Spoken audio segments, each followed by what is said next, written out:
Hello and Assalamualaikum. I am Nibir Ahmed from Code Ecstasy and আজকের এই ভিডিওতে আমরা দেখব যে আমরা কিভাবে আমাদের লাস্ট ভিডিওতে বানানো যে কোয়েশ্চেন সেটা নিয়ে আমরা একটা এক্সাম নিতে পারি। তো আমরা কি করব, আমরা এখানে আসি, এসে আমাদের এই ব্যাচ 1-এ আমি একটা এক্সাম নিতে চাচ্ছি। এখানে একটা অপশন আছে অ্যাসেসমেন্টস। তো এই যে আমরা অলরেডি একটা অ্যাসাইনমেন্ট নিয়েছি, আমি কি করব, একটা নতুন একটা অ্যাসেসমেন্ট ক্রিয়েট করব। এটা নাম দিলাম টার্ম 1। এটা স্টুডেন্টরা দেখতে পারবে। আগের যেটা ছিল আমরা যে এখান থেকে এটা করেছিলাম, এই যে কোয়েশ্চেন ফ্রম চ্যাপ্টার 5, এটা স্টুডেন্ট দেখতে পারবেন, এটা আমাদের বোঝার জন্য শুধু। বাট এটা স্টুডেন্ট দেখতে পারবে। টার্ম 1-এর ডেসক্রিপশন দিয়ে দিলাম যে দেয়ার আর 3 questions, answer any 2, do not cheat। তো এটা কি ডেসক্রিপশন? এটা হচ্ছে আমরা বলতে পারি যে হয়তো অ্যাসাইনমেন্টটা শুরু হবে হচ্ছে 5টা বাজে, বা ধরে নিলাম এখন আমার এখানে বাজতেছে হচ্ছে 7টা, তো ধরে নিলাম 8টা বাজে এক্সাম শুরু হবে। তো আমি এখনই কোয়েশ্চেনটা আপলোড দিয়ে রাখলাম, স্টুডেন্টরা ঠিক 8টা বাজে সেই এক্সামটা তাদের কাছে ওপেন হবে, কারণ আমরা এখানে টাইম দিয়ে দেবো কয়টা, 8টা। বাট তার আগে তারা এই ইনস্ট্রাকশনগুলো পড়তে পারবে। সো এটা হচ্ছে একটা এক্সামের ইনস্ট্রাকশন, আর কিছু না। দেন হচ্ছে আমরা এখানে যদি এক্সামের ক্ষেত্রে অনেকে আমরা সেট কোয়েশ্চেন করতে চাই, যে এক সেট কোয়েশ্চেন কিছু স্টুডেন্টকে দিব অ্যান্ড আরেক সেট কোয়েশ্চেন অন্য কিছু স্টুডেন্টকে দিব। তো আমরা প্রথমে চুজ করতে চাই যে এখানে এতগুলো স্টুডেন্ট আছে, আমরা সবাইকে কি সেম কোয়েশ্চেন দিব কিনা, নাকি আমি চুজ করে দেবো যে অল্টারনেটিভ যেসব স্টুডেন্ট আছে, যেমন এই যে এরকম অল্টারনেটিভ স্টুডেন্টকে সেম কোয়েশ্চেন দিতে পারি চাইলে। তো আমরা এরকম অথবা সিলেক্ট অল দিলে সবগুলো আমাদের সব স্টুডেন্ট সিলেক্ট হয়ে গেছে। আমি আপাতত 2টা সেট করছি না, একটা সেটই সবগুলো স্টুডেন্টকে আমি সেম কোয়েশ্চেন দিতে চাই, তার জন্য এটা।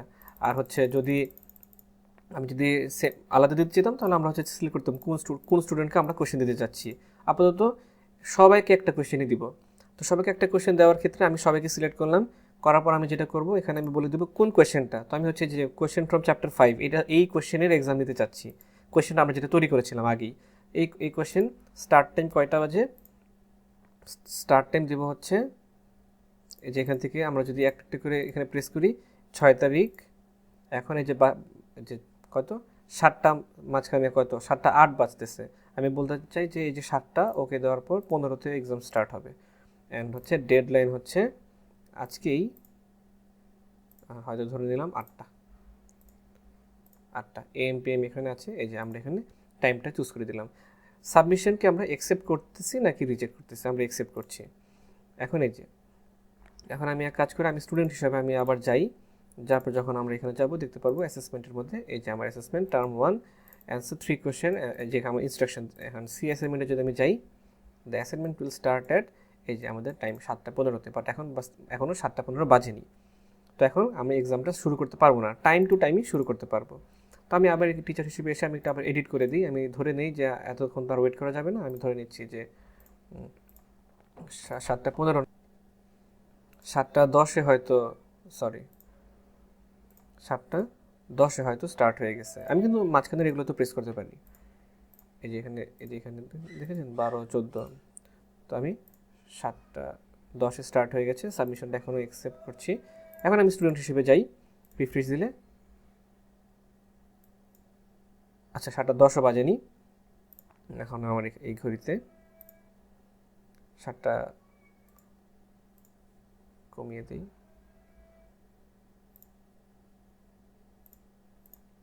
7:05 আপডেট দিয়ে দিলাম। এখন এখানে রিফ্রেশ করলে এই যে আমার এখনও 1 ঘন্টা 5 সেকেন্ড বাকি আছে। এই যে আমার কোয়েশ্চেনটা যে আমরা দিয়েছিলাম, এই কোয়েশ্চেনটা এখানে স্টুডেন্টরা কি এই যে এখানে সুন্দরভাবে দেখাচ্ছে যে কীভাবে মানে কতক্ষণ টাইম বাকি আছে। স্টুডেন্টরা এখানে অ্যান্সার এখানে লিখতে পারবে, অথবা তারা কোনো ফাইল জমা দিতে পারবে।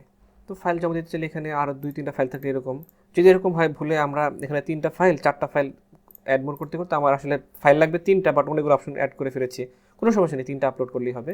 অ্যান্সার লিখলাম দিস ইজ অ্যান্সার, আর হচ্ছে যে কোনো একটা ফাইল আমি চুজ করে দিই, যেমন এটা হচ্ছে আমাদের অ্যান্সার, PDF একটা ধরে নিলাম। অ্যান্ড হচ্ছে দেন আমার কী করতে হবে, সাবমিট করতে হবে। এই যে সাবমিট করে দিয়েছি, এই যে আমার ফাইল চলে এসেছে। আমরা চাইলে আবার ডিলিট করতে পারি ফাইলটা, মানে স্টুডেন্টরা ডিলিট করতে পারবে। অ্যান্ড সব কিছু তার এডিটিং সব কিছু করার পর সে এখানে প্রেস করবে মার্ক ইজ ডান।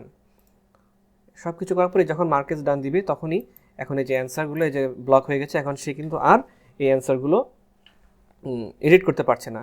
যখনই সে তার এক্সাম শেষ হয়ে যাবে, এক্সাম শেষে আমরা সবসময় টিচার এখানে আসবো, এসে দেখতে পারবো রেসপন্সের এখানে আসলে দেখতে পারবো হ্যাঁ আমাদের একজন সাবমিট করেছে। এভাবে সবাই একে একে সাবমিট করবে। সাবমিট যখন করবে তখন এই যে এখানে দেখা যাচ্ছে highest mark, average mark, lowest mark, but এখনও ক্যালকুলেট করা যাচ্ছে না কারণ আমরা মার্কিংই তো করিনি। তো আমরা তার অ্যান্সারটা দেখতে চাই, তার অ্যান্সার ইভেন তার হচ্ছে ফাইলটা আমরা দেখতে চাই। এই যে তার ফাইলটা আমরা দেখলাম, অ্যান্সার ঠিক আছে। এখন আমরা তার মার্ক দিতে চাই। 100-এর মধ্যে সে এখন 95 পেয়েছে। এখন আমরা যদি পাবলিশ দিই তাহলে সে সাথে সাথে মার্কটা দেখতে পারবে। কিছু ক্ষেত্রে আমরা এরকম ভাবতে পারি যে আমরা তার মার্কটা দিয়ে দিব বাট সবাই মার্ক পাবে না, তো এরকম আমরা চাই না। তো আমরা কী চাই যে আচ্ছা ঠিক আছে মার্ক আমি দিয়েছি বাট এটা আপাতত গ্রেড অবস্থা থাক, বাট এখন স্টুডেন্ট এখনও গ্রেড দেখতে পারবে না। স্টুডেন্ট কখন গ্রেড দেখতে পারবে? যখন আপনি সবার মার্কিং করে ফেলবেন, করার পর এখানে পাবলিশ অল মার্কে প্রেস করলে সবার মার্ক একসাথে পাবলিশ হয়ে যাবে। তো একসাথে মার্ক দেওয়ার জন্য এই প্রসেসটা করা। তারপর হচ্ছে এখানে দেখাচ্ছে highest mark, average mark, lowest mark same, because এখানে তো একটাই সাবমিশন। অ্যান্ড হচ্ছে আমরা রেজাল্টটা SMS এর মাধ্যমে পাঠিয়ে দিতে পারি গার্ডিয়ানের কাছে বা স্টুডেন্টের কাছে বা ফাদারের কাছে, মাদারের কাছে। অ্যান্ড আরেকটা জিনিস যেটা করতে পারি সেটা হচ্ছে এই যেখানে দেখতে পারি যে মার্ক পেয়েছে 95 অ্যান্ড হচ্ছে মার্ক এখনও পাবলিশ করা হয়নি বাট সে সাবমিট করেছে। সাবমিট না করলে অ্যান্ড লেট হয়েছে কিনা সেটাও এখানে দেখাবে। অ্যান্ড কয়টা বাজে সাবমিট করেছে, অ্যান্সারের ক্ষেত্রে এখানে দেখাবে যে ডেডলাইন ছিল এতটা, সাবমিট করেছে এতটা বাজে, ইন টাইমে সাবমিট করেছে, অ্যান্সার সব দেখাবে এখানে। দেন আপনি এটা হচ্ছে আবার PDF আকারে ডাউনলোড করে রাখতে পারবেন। এই যে এগুলো আপনি সবার মার্ক এখানে সিরিয়ালে থাকবে। অ্যান্ড হচ্ছে আপনি প্রিন্ট করতে পারবেন একটা, এই যেখান থেকে প্রিন্ট করে নিতে পারবেন। আপনি PDF তৈরি করার ঝামেলা চলে গেলো, হার্ড কপি একটা রেখে দিতে পারবেন। অ্যান্ড রেজাল্ট এখানে দিয়ে দিতে পারবেন এভাবেই। আর হচ্ছে আমার যখন সবার মার্কিং করা শেষ, এখন পাবলিশ হওয়ার মার্কে আমি যদি প্রেস করি, এই যে মার্কটা পাবলিশ হয়ে গেছে, ওটা সবারটা পাবলিশ হয়ে যাবে। অ্যান্ড সবার কাছে ইমেল চলে যাবে, মার্ক দিয়ে দিয়েছে, মার্ক দেখাবে। অ্যান্ড তার কাছেও সে যদি এখানে রিফ্রেশ করে এই যে তাকে দেখাবে যে সে এই যে 95% মার্ক পেয়েছে। এভাবেই আমরা ইজিলি এক্সাম দিতে পারি অ্যান্ড এটার রেকর্ডও রাখতে পারি। সো এটাই ছিল আমার আজকের video. Thank you very much.